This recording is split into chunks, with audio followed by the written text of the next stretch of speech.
приемной президента Мурата Магомедовича Зязикова можно было встретить не только важного чиновника, а также простого человека, который пришел поделиться с главой Ингушетии своими проблемами. В справке, предоставленной контрольно-информационным управлением на имя президента, сказано, что только за 2003 год поступило свыше 5500 писем, и половина из них разрешены положительно. То есть все эти семьи получили материальную помощь. Президент Ингушетии Мурат Магомедович Зязиков на работу всегда приезжал рано утром и уезжал поздней ночью. Его рабочий день длился 16-18 часов, а иногда и 24 часа в сутки. Ведь главная цель, как подчеркивал сам Мурат Магомедович, это стабильная и процветающая Ингушетия. А самое большое богатство – это люди.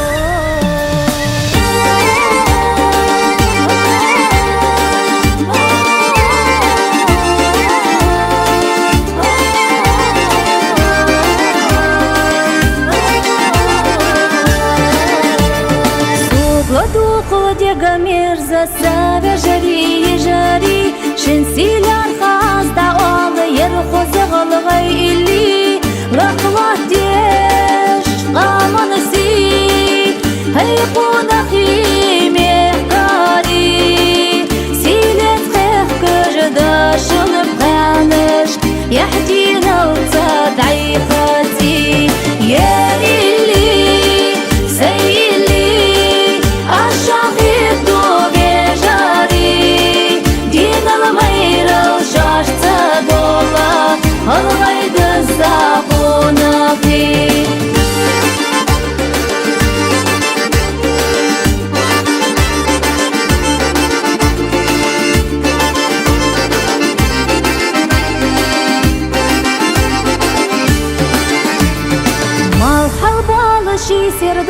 Байғылығы чеде қыл еш, сен арбалы арғылға чын бектілі бейсі де қыл еш. Майлауза тура топ, лыққа әйдеш керар топ, тұрпал дейсі лақале, эхлен даим лақтайе.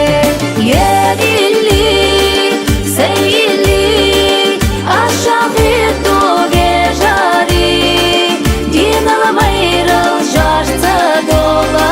Алғайды сақынаты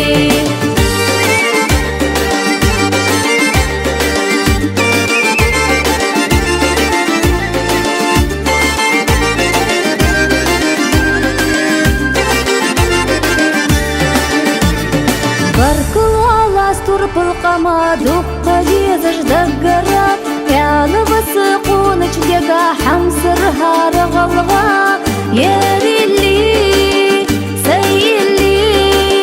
Ашахид тубе жари, динал майрал шашца дола, алғайды сақунақи.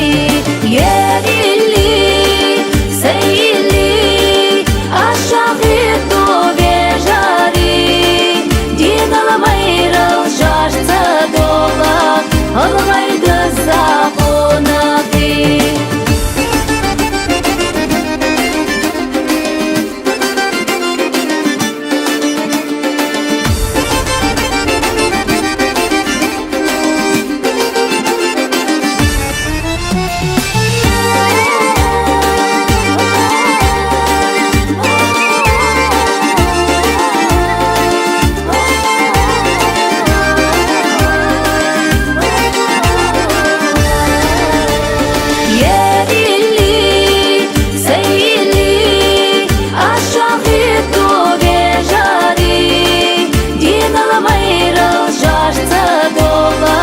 Алғайды